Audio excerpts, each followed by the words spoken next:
Hello there, ladies and gentlemen. This is Orphanlast, aka Skylar Madison, and welcome to the 51 Animation Challenges series, where I go ahead and tackle an animation exercise set out for newbies to practice. And these are the sorts of exercises that professional animators tend to recommend for newbie animators. So I'm just trying my hand out with these exercises. Now, as you can see on the screen right now, the current exercise that we're going to do today is a change in character emotions. Happy to sad, sad to angry, etc. Those are kind of cliche to me. I think that characters tend to have a lot more depth than just happy, sad. So I wanted to kind of do something a little bit more nuanced than just happy and sad and such. Now, technically speaking, I've actually already done this exercise. I've already had characters changing expressions, and you can see some examples on the screen right now. However, this was during a time when I felt like my channel was quickly becoming the guy who just animates characters' faces. The challenge specifically says character, not just face. So I decided, okay, a full-bodied character having some sort of behavior. That sounds cool, where his entire body language changes mood. In this case, this is the video reference that I recorded of myself. As you can see, it's not really anything fancy. I mean, I knew that I was just going to sit at my computer all day animating, so why the heck not? So I just went ahead and set my phone down and recorded me having this behavior, really confident, going, hey, and kind of acting as though the reaction is not that positive to the confidence being displayed. I'm kind of picturing someone saying, "Screw off!" in retaliation, and the awkwardness, the looking away, the shift in weight, walking away from the situation and just saying, okay, like awkwardly. This, I felt like, had enough nuance to where if I were to take on this challenge, I could safely say, okay, well, I can change a character's entire mood, not just happy to sad.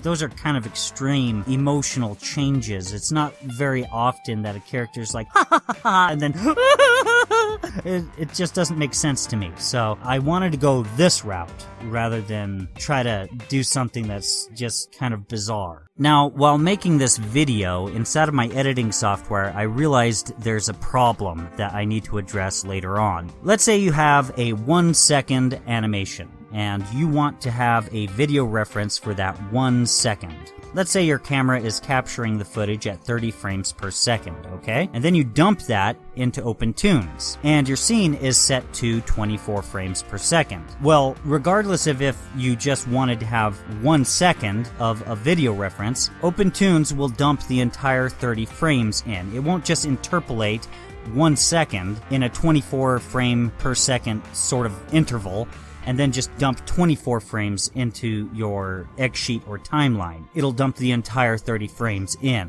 So the timing's off, as you can see with the split screen. This is a little disappointing, because now I need to find a different way to work out my timing, because once it dumps in the entire 30 frames, or let's say you're recording at 60 frames per second, if you're relying on your video reference on a separate column, it's going to play everything in slow motion, no matter what you do. So I guess I got an animatic. I guess I can't use the video reference in OpenTunes in order to find out what my timing is. Again, that's really disappointing. Now, I recorded all of my footage for the video reference on my iPhone. I'm actually getting an Android pretty soon here. It's starting to act up. But anyways, it saves the video files as .mov files. And for some reason, OpenTunes had an issue with that. And so I had to open up Filmora and export it as an MP4 in order to throw it into OpenTunes. Here you see me just playing the footage over and over again until it stops being laggy. I felt like I could just feel when the timing would feel natural and such like that. But just with the naked eye, I wasn't able to see that the timing was off because it threw in the full 30 frames per second into a 24 frame per second scene. How frustrating. Here you also see me working with a note level in order to set up my timing and everything like that. Of course, all of this is all for naught because none of it is salvageable. I have to watch really carefully as to when each action takes place, set the timeline or X sheet to sec frame in order for me to easily determine when each action needs to take place.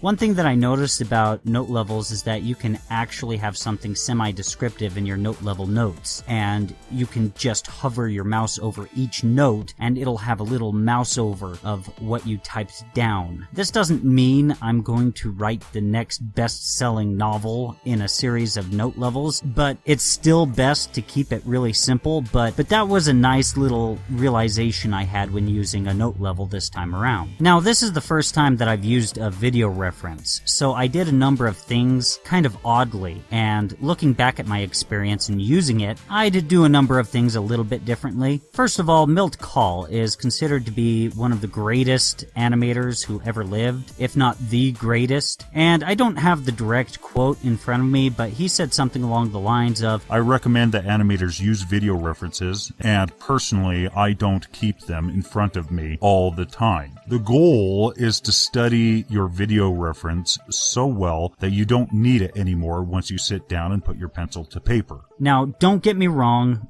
with this paraphrasal. I plan on using a video reference in the future while I'm drawing out my animation because, as the great Richard Williams said, the author of the Animator Survival Kit, he said something along the lines of how the new guys at Disney Animation Studio would notice that Milt wouldn't use a video reference when he'd animate, and so they thought that was an excuse as to why they shouldn't use a video reference. But what these new animators weren't factoring in is that Milt Kahl had already been animating for decades and decades. That experience got him to know how to use the video reference. Of course, that's another paraphrasal or pseudo quote from Richard Williams right there, but the message is the same. The end goal is to eventually learn everything you can from the video reference from watching it over and over again before you even start animating. But for a newbie, keep that video reference handy after having watched it over and over and over again. A video reference is better than no video reference at all. So what I would do differently is I would make sure that I would watch the video reference a lot more often. Another thing that I did rather oddly was that cartoon characters tend to be about 1 through 4 heads long. That means, for those of you that are new to drawing, if you use the head as a measuring device, from the collar down, you can measure your character fairly effectively. Please factor in the concept of foreshortening though, because there's exceptions to this measuring system. The broad side of every object won't always be facing the camera. With cartoon characters, 5 through 6 heads tends to be in the realm of semi-realistic character design. Big theatrical released Disney cartoons and Nest Entertainment cartoons of the Living Gospel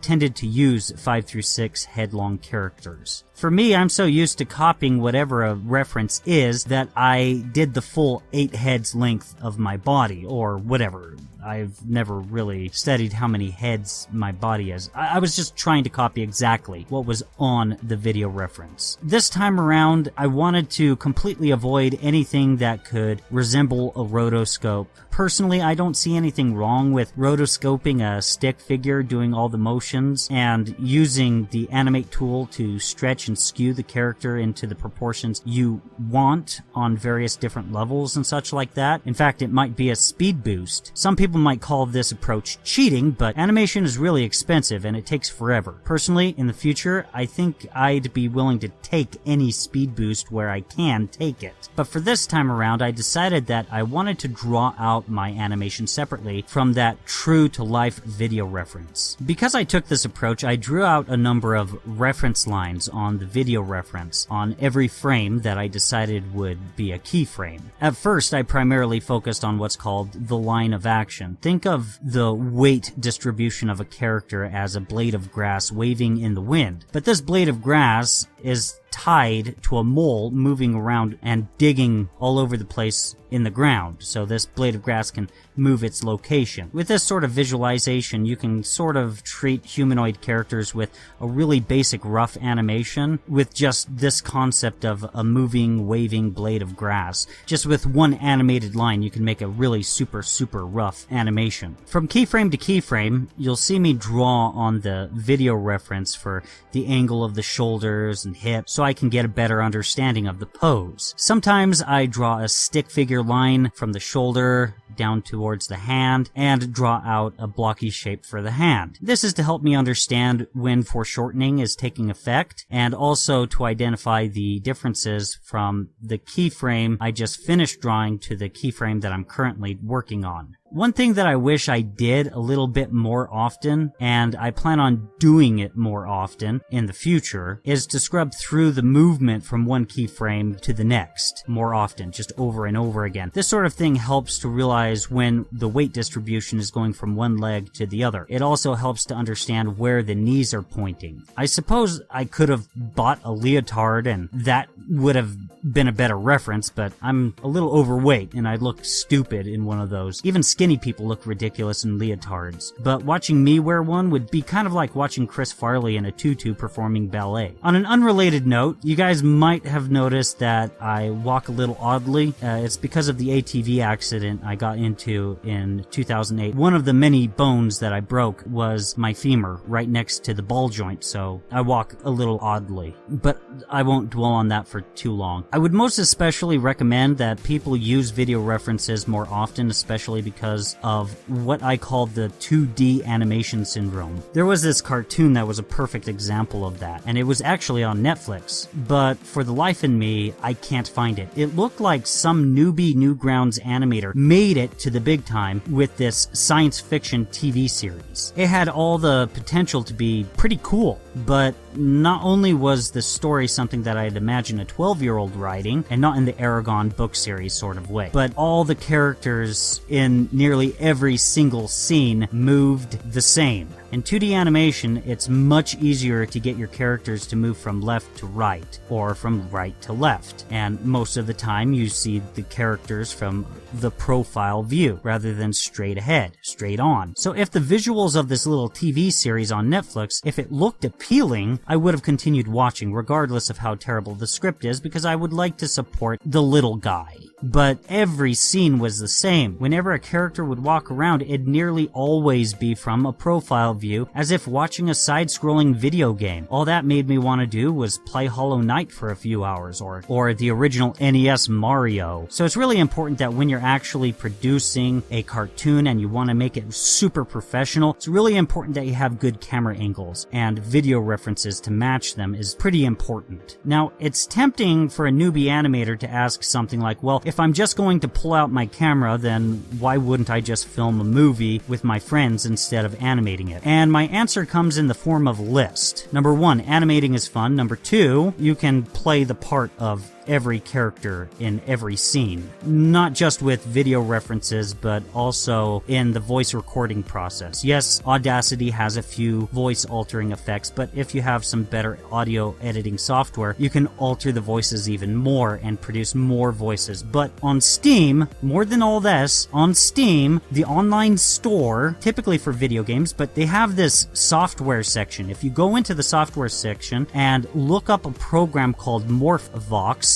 it costs about $40. You can actually use this program to change your voice to a good number of characters. It can change your voice from male to female and various variations of both to play a lot of different characters, and fairly convincingly, especially if you meet it halfway with your vocals. And if you're already vocally talented with the ability to do impressions or invent different characters, this can add a whole new range to the number of characters you can play in your animation. Number 3, the people that you'd want to film a movie with have their own schedule and often get hungry on set. So if you have to go out into the boonies and film something that has an extensive number of lines in your script, you're going to have to bring food enough to feed everyone. Not only that, but unless you're able to pay people to be in your movie, I can guarantee that they're going to flake on you. Now, some people may think, oh, I'm in high school, I see my friends every day. They're going to flake on you. Number 4, it's much easier to use a video reference and film the one person that won't flake on you ever. You.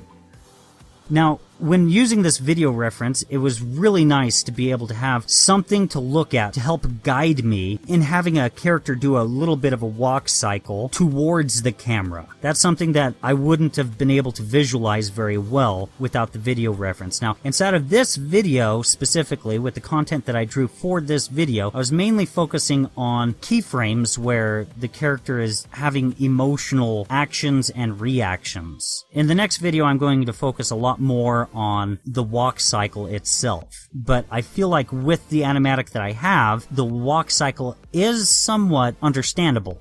Now, in the latest OpenTunes news video, I actually am kicking myself over something because it was something that I really wanted to applaud the developers for. They recently wound up adding a toggle for the shift and trace feature so that you can toggle between your shift and traces. That was something that I really emphasized inside of one of my recent OpenTunes news videos. So big props to them. Thank you so much for the improvements that you guys have been making towards OpenTunes. I know that there's times where I get frustrated with OpenTunes and my feedback can sometimes be discouraging, but I'm always trying to let you guys experience the appreciation that I feel towards OpenTunes and you guys in general. So this is the final product of this week's worth of work. I know it's not the most exciting thing in the entire world to see an animatic, but next week it'll be a lot more polished.